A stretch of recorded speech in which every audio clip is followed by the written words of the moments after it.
Selamat datang di panduan mendalam tentang keamanan siber, sebuah topik krusial di era digital kita. Keamanan siber adalah praktik melindungi sistem, jaringan, dan data dari serangan berbahaya, akses tidak sah, atau kerusakan. Ini mencakup teknologi, proses, dan praktik yang dirancang untuk menjaga informasi kita tetap aman. Mengapa keamanan siber sangat penting? Ini melindungi data sensitif, mencegah kerugian finansial, dan menjaga kelangsungan bisnis. Menurut laporan IBM 2023, biaya rata-rata pelanggaran data global mencapai 4,45 juta dolar Amerika Serikat, meningkat 15% dalam 3 tahun. Di Indonesia, Badan Siber dan Sandi Negara melaporkan lebih dari 1,8 miliar serangan siber pada tahun 2022. Bagi individu, pelanggaran dapat menyebabkan pencurian identitas, sementara bagi bisnis, bounty akibat ransomware bisa merugikan jutaan. Contohnya, serangan ransomware Colonial Pipeline 2021 menghentikan pasokan bahan bakar di Amerika Serikat dan menelan biaya 4,4 juta dolar Amerika Serikat untuk tebusan.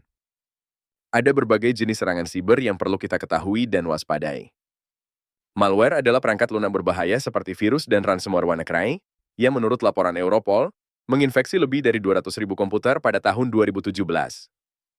Phishing adalah email penipuan yang mengelabui pengguna untuk mengungkapkan informasi. Menurut laporan dari Verizon, 91% serangan siber dimulai dari phishing. Ransomware mengenkripsi data untuk tebusan, dengan pembayaran rata-rata, menurut laporan dari Sophos, mencapai 1,54 juta dolar Amerika Serikat pada tahun 2023. Serangan DOS membanjiri server untuk mengganggu layanan, seperti serangan AWS 2020 yang mencapai 2,3 Tbps. Man in the Middle mencegat komunikasi, sementara SQL injection mengeksploitasi kerentanan database. Sekarang, mari kita selami lebih dalam salah satu ancaman paling umum, rekayasa sosial. Rekayasa sosial adalah serangan non-teknis yang mengeksploitasi psikologi manusia untuk memanipulasi korban agar membocorkan informasi rahasia. Kevin Mitnick, seorang peretas terkenal, mempopulerkan istilah ini pada tahun 1980-an melalui taktik pretexting. Jenis-jenisnya meliputi phishing farming dengan email atau situs web palsu, dan phishing melalui penipuan telepon. Ada juga smishing, yaitu phishing melalui SMS, dan baiting dengan USB yang terinfeksi. Pretexting melibatkan skenario yang dibuat-buat, sementara quid pro quo menawarkan janji untuk informasi. Menurut laporan dari Verizon, rekayasa sosial terlibat dalam 98% serangan, dan di Indonesia, BSSN mencatat peningkatan smishing via WhatsApp. Serangan ini dapat terjadi di berbagai platform yang kita gunakan setiap hari.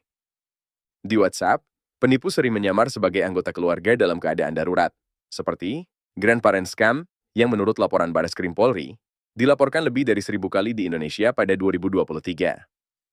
Telegram digunakan untuk penipuan investasi yang menjanjikan keuntungan tinggi, seperti skema Ponzi, Forsage, 2022.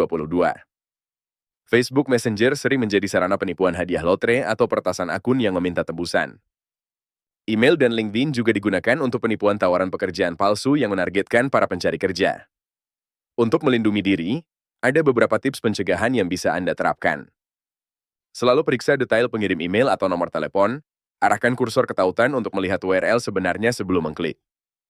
Aktifkan autentikasi 2 faktor dimanapun Anda bisa, karena menurut Microsoft, ini mengurangi risiko hingga 99%. Terapkan pola pikir Zero Trust, selalu verifikasi, bahkan permintaan mendesak dari keluarga atau teman, dengan menelepon kembali ke nomor yang dikenal. Gunakan antivirus yang andal dan selalu perbarui perangkat lunak Anda, karena 90% pelanggaran mengeksploitasi kerentanan yang diketahui. Hindari menggunakan Wi-Fi publik untuk tugas-tugas sensitif dan laporkan aktivitas mencurigakan kepada platform atau BSSN. Dengan memahami ancaman dan menerapkan langkah-langkah pencegahan ini, kita dapat menjaga diri dan data kita tetap aman di dunia digital.